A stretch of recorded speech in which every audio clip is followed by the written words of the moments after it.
हे friends, अपनी पिछली videos में हमने कथलू और क्रैकन दोनों की ही ओरिजिन और पावर्स को डिस्कस किया। पर क्या हो अगर ये दोनों भयानक मॉन्स्टर एक दूसरे के सामने आ जाएं और इनके बीच एक ऐसी लड़ाई शुरू हो जाए जो सिर्फ तबाही मचा दे। होगा ना ये एक्साइटिंग। तो चलिए आज इन दोनों सी मॉन्स्टर के कंपटीशन को विटनेस करते हैं और जानते हैं कि जीत किसकी होगी। तो चलिए शुरू करते हैं।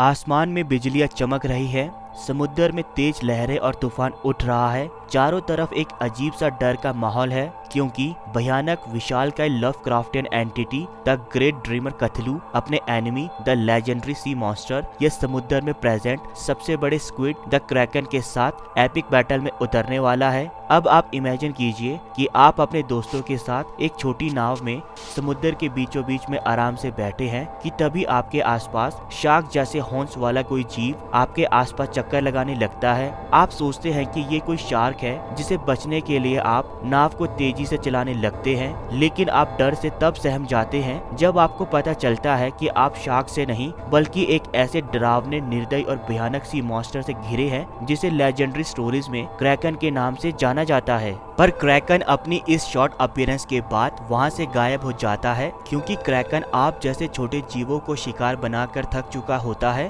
क्रैकन सदियों से बहुत से छोटे और बड़े जहाजों को अपना शिकार बना रहा होता है। अब उसे आप जैसे छोटे शिकारों में कोई इंटरेस्ट नहीं रह जाता। समुद्र के नीचे पड़े सदियों पुराने टूटे फूटे जहाज इस बात का सबूत है कि क्रैकन ने इतने समय तक कितनी तबाही मचाई होगी। लेकिन अब क्रैकन को एक रियल चैलेंजर को फेस करना है जिसके लिए वो समुद्र के सबसे सुनसान रीजन पॉइंट नीमो में चला जाता है, जिसके बारे में बहुत कम इंसान जानते हैं और जिसे बहुत ज्यादा एक्सप्लोर नहीं किया गया है। पॉइंट नीमो की गहराइयों में the ancient great city of R'lyeh present है, जहाँ तक ग्रेट ड्रीमर कथलू सदियों से गहरी नींद में सो रहा है। अपनी इस गहरी नींद में होने के बावजूद वो उसे फॉलो करने वाले कल्टिस्ट को लगातार उसे अर्थ पर रीसरफेस करने की गाइडलाइंस देता रहता है ताकि वो धरती पर दोबारा आकर भयानक तबाही मचा सके। कि तभी क्रैकन उसकी ग्रेट सिटी ऑफ रियलिया में तबाही मचाने लगता है, जिससे कथलू की नींद डिस्टर्ब हो जाती है। कथलू इस डिस्टर्बेंस से गुस्से में आ जाता है। वो क्रैकन की ओर बढ़ता है। क्रैकन भी अपने सामने एक वर्थी ओपोनेंट को देखकर कथलू पर अटैक कर देता है। दोनों के बीच में एक एपिक बैटल शुरू हो जाती है। कभी कथलू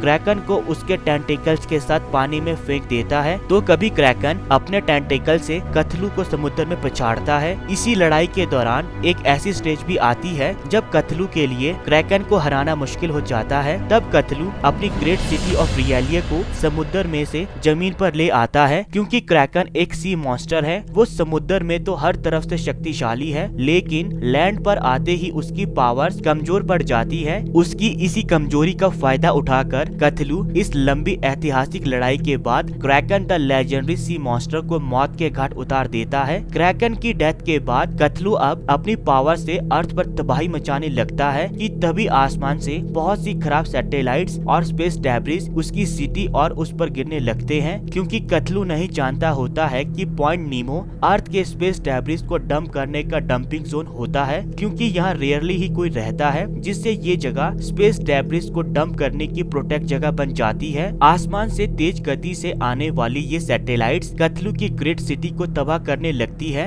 इनसे बचने के लिए कथलू एक बार फिर अपनी सिटी के साथ समुद्र की गहराइयों में चला जाता है, जहाँ फिर ये ग्रेट ड्रीमर अपनी गहरी नींद में चला जाता है तब तक जब तक कि अर्थ का सरफेस उसके रीअपीयरेंस के लिए सेफ साउंड नहीं होता। तो दोस्तों, ये थी the Kraken the legendary sea monster और कथलू द ग्रेट ड्रीमर के बीच की एपिक बैटल, जिसका विनर द ग्रेट कथलू बना। आपको ये बैटल कैसी लगी कमेंट सेक्शन में जरूर बताइएगा। अभी के लिए इस वीडियो में इतना ही, मिलते हैं अपनी नेक्स्ट वीडियो पर। And please please please subscribe my channel ताकि हम एक वंडरफुल कम्युनिटी डेवलप कर सकें। तब तक के लिए गुड बाय, मिलते हैं अपने नेक्स्ट वीडियो में।